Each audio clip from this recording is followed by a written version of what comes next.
सिद्ध हम लोग आज सिद्ध करते हैं कि प्रक्षेप का पथ परवलयाकार होता है। प्रक्षेप का पथ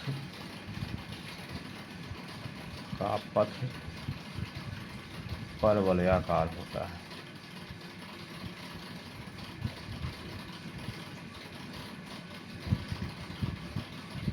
परवलयाकार होता है। अब इसे हम दो तरीके से सिद्ध कर सकते हैं। एक तो हो गया कि यदि हम किसी ऊंचाई से क्षैतिज में फेंके गए पिंड की गति को निकालें, या तो पृथ्वी तल से क्षैतिज के साथ किसी कोण पर प्रक्षेपित पिंड का वेग निकाल दें हम लोग। यदि हमें कहें, इसका जो पहला तरीका ये है कि यदि किसी पिंड को हम ऊंचाई से फेंक रहे हैं, ऊंचाई से गिरा रहे हैं, जैसे हमें कहें कि एरोप्लेन से गिराए गए बम की गति, ये भी परवलयाकार ही गति होती है। तो हम पहले किसी ऊंचाई से क्षैतिज में फेंके गए पिंड की गति के लिए हम लोग प्रक्षेप का पथ परवलयाकार सिद्ध करते हैं। यह है किसी ऊंचाई से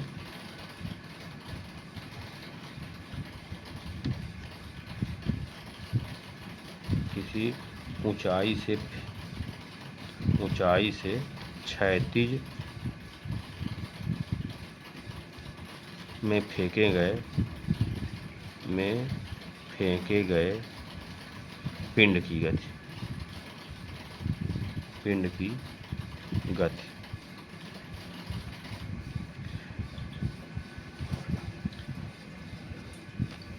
तो हमारा क्षैतिज तल हो गया, x अक्ष हो गया, ये y अक्ष हो गया। हम यहाँ से जो है तो ऊंचाई से, यहाँ पे कोई बिंदु P है, यहाँ से किसी वस्तु को फेंकते हैं तो इसका गुरुत्वीय त्वरण g कहाँ लगेगा? नीचे की ओर यहाँ गुरुत्वीय त्वरण g लगेगा। और हम मानते हैं कि इनका प्रारंभिक वेग कितना है? u है। और यहाँ पे वेग इसका धीरे धीरे इसका वेग क्या होगा? कम होगा। ये वेग हमारा वेक्टर v1 हो गया, यहाँ वेग हमारा वेक्टर v2 हो गया, और यहाँ पे अंतिम वेग हमारा क्या हो जाएगा? 0 हो गया।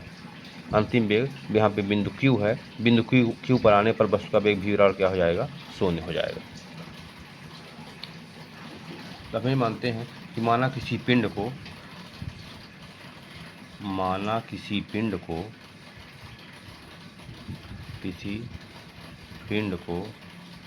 मीनार की चोटी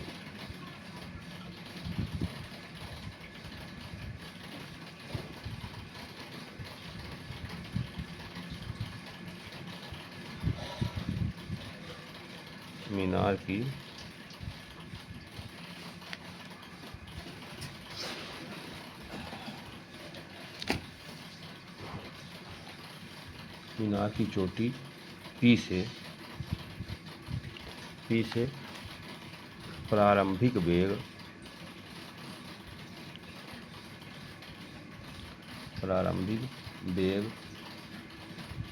u से क्षैतिज दिशा में फेंका जाता है।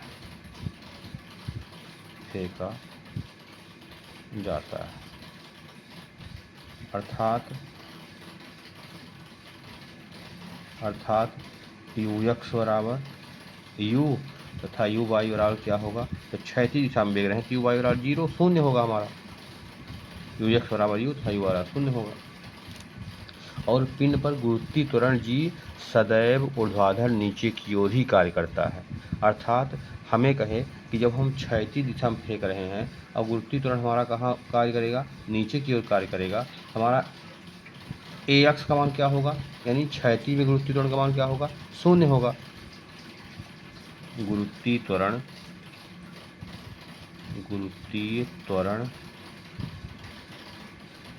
g सदैव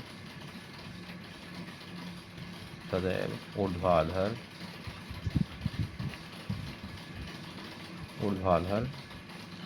नीचे की ओर लगता है, नीचे की ओर लगता है। अर्थात ax बराबर क्या होगा? 0, यानी क्षैतिज में गुरुत्वीय त्वरण क्या होगा, 0, और ए बाई का मान क्या होगा, ए बाई का मान होगा जी, ए बाई बराबर जी।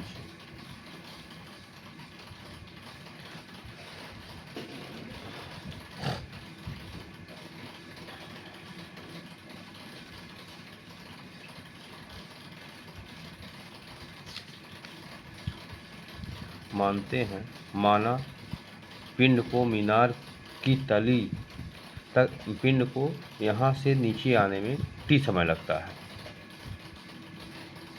माना पिंड को मीनार की तली तक आने में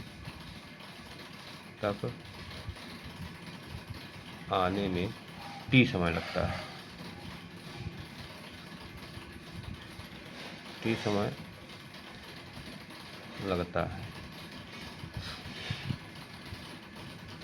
तब ऊर्ध्वाधर गति के लिए, ऊर्ध्वाधर गति के लिए,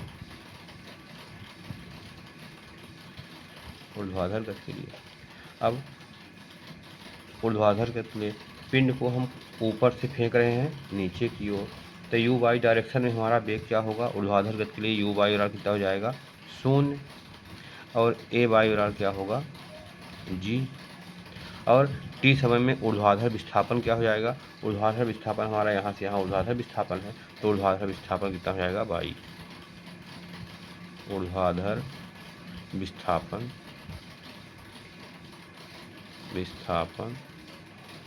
बाई।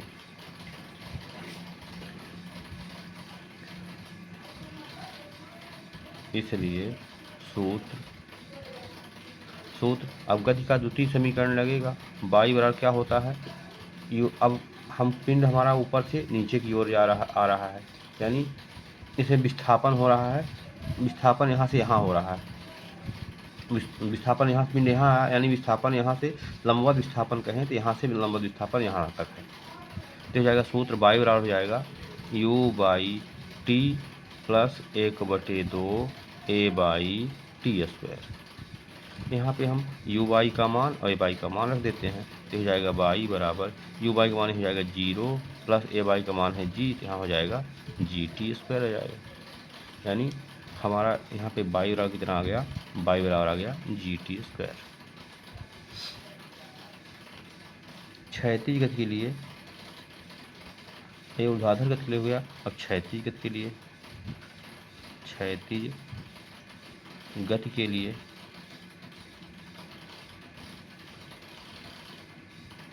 क्षैतिज गति के लिए, अब क्षैतिज एक गति हमारी क्षैतिज होती है, यू एक्स का मान कितना है यू, क्षैतिज गति के लिए यू एक्स बराबर कितना है यू है, और ए एक्स बराबर क्या था, ए एक्स बराबर 0 था। वस्तु का ऊपर से कहाँ आ रहा है, नीचे आ रही है, नहीं यहाँ केवल क्या लगता है, गुरुत्वीय त्वरण लगता है, यहाँ पे क्षैतिज दिशा में कोई त्वरण नहीं लगता, इसलिए एक्स मान क्या है जी। और क्षैतिज विस्थापन क्या है, वस्तु यहाँ से क्षैतिज विस्थापन यहाँ है, यानी क्षैतिज विस्थापन कितना है एक्स, क्षैतिज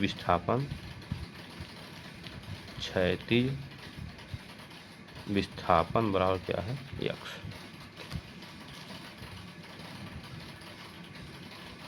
तब समीकरण की एक्स के लिए हो जाएगा एक्स बराबर you x T plus 1/2 A x T square. यहाँ पे यू एक्स का एक्स मान देते हैं, एक्स मान है 0, तो यहाँ एक्स बराबर हो जाएगा यू टी, एक्स बराबर कितना हो जाएगा यू टी, यहाँ से हम टी की वैल्यू निकाल लेते हैं, तो टी बराबर हो जाएगा x/u। इसको हम मान लेते हैं इक्वेशन नंबर फर्स्ट, इसको मान लेते हैं इक्वेशन नंबर सेकंड। अब इक्वेशन नंबर सेकंड यानी से समीकरण 2 से टी का मान समीकरण 1 में रखने पर यहाँ पे रख देते हैं मान।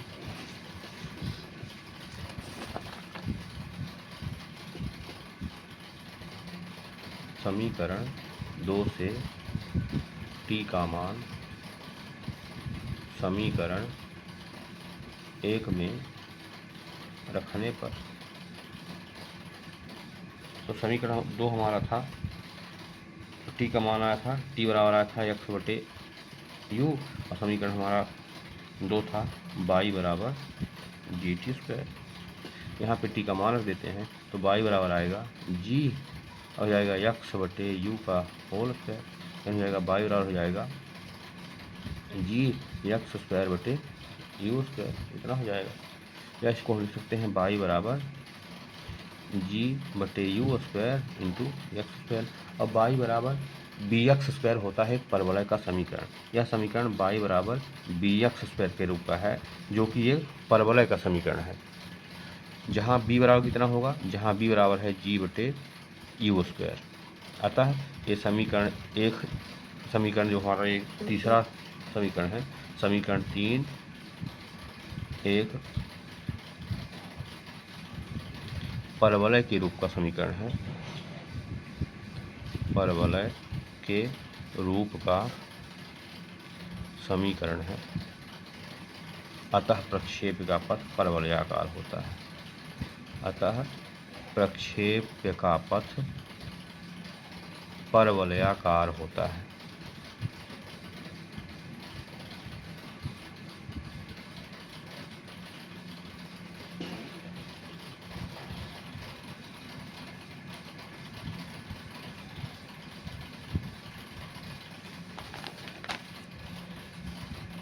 तो हम लोग पहले इसमें किसी ऊंचाई से क्षैतिज में फेंके गए पिंड की गति के लिए निकाले हैं। तो हम मान लेते हैं कि माना एक पिंड जो है तो मीनार की चोटी पी से प्रारंभिक वेग से फेंका जाता है। तब अब फेंका कैसे जाता है, क्षैतिज दिशा में फेंका जाता है। तो इसका पथ होता है इस परवलय के आकार का होता है। अर्थात अब क्षैतिज गति में यू एक्स डायरेक्शन में गति कर रहा है। इसका प्रारंभिक वेग क्या था, यू था। यहाँ पे हम लोग मान लिए यू एक्स बराबर क्या है, यू। और पिंड में गुरुत्वीय त्वरण हमेशा ऊर्ध्वाधर नीचे की ओर लगता है, जो कि ए इधर लग रहा है, ए इसको कहेंगे हम ए बाई कहेंगे, लेकिन क्षैतिज दिशा में कोई त्वरण कार्य नहीं करता। हमें यदि पिंड यहाँ पे होगा तो इसका गुरुत्वीय त्वरण यहाँ लंबवत नीचे की ओर लगेगा। यहाँ पिंड होगा तो भी इसका गुरुत्वीय त्वरण नीचे की ओर लगेगा। यानी पिंड किसी भी स्थिति में होगा तो उसका गुरुत्वीय त्वरण हमेशा नीचे की ओर ही लगेगा।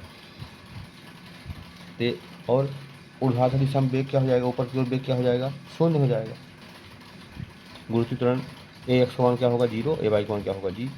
अब ये हम मानते हैं कि पिंड को शिखर से अवतल तक आने में, यहाँ अवतल पर आने में टी समय लगता है। तब इसमें गति 2 प्रकार की होती है, एक ऊर्ध्वाधर गति, एक क्षैतिज गति। तो ऊर्ध्वाधर गति के लिए हम निकालते हैं जब, तो यू वाई का मान, यानी ऊर्ध्वाधर गति में यहाँ पे वस्तु ऊपर की ओर नहीं जा रही है, यानी यू वाई का मान क्या है, 0 है। ए वाई का मान क्या है, ए वाई का मान यहाँ पे है जी है।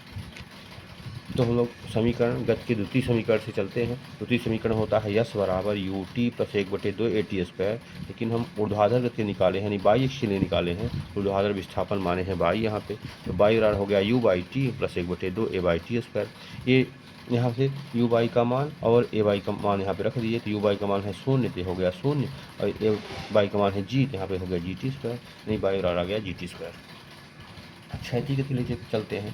क्षैतिज गति के लिए यू एक्स का मान होता है यू, यहाँ पे प्रारंभिक यू मान लेते हैं। एक्स बराबर क्या है, क्षैतिज त्वरण 0 है। समीकरण पुनः चलते हैं, एक्स बराबर you x T plus 1/2 A x T square में गति का द्वितीय समीकरण है, लेकिन क्षैतिज में गति ले चल रहे हैं, इसलिए हम इसको एक्स मानेंगे। यहाँ पे भी मान रख दिए हैं यू एक्स का और ए एक्स का। तो यू एक्स का मान हमारा यू था और एक्स मान 0 था, तो पूरा 0 हो गया, केवल एक्स बराबर आ गया यू टी आ गया। तो यहाँ से टी का मान निकाल लिए, टी बराबर हो गया एक्स बटे यू हो गया। अब यही टी का मान रख देना है समीकरण 1 में। तो समीकरण 1 में टी का मान रख दिए, यहाँ पे हमारा आ गया बाई बराबर जी टी स्क्वायर था, तो बाई बराबर आ गया जी इंटू एक्स बटे यू का स्क्वायर, या एक्स स्क्वायर बटे यू स्क्वायर आ गया।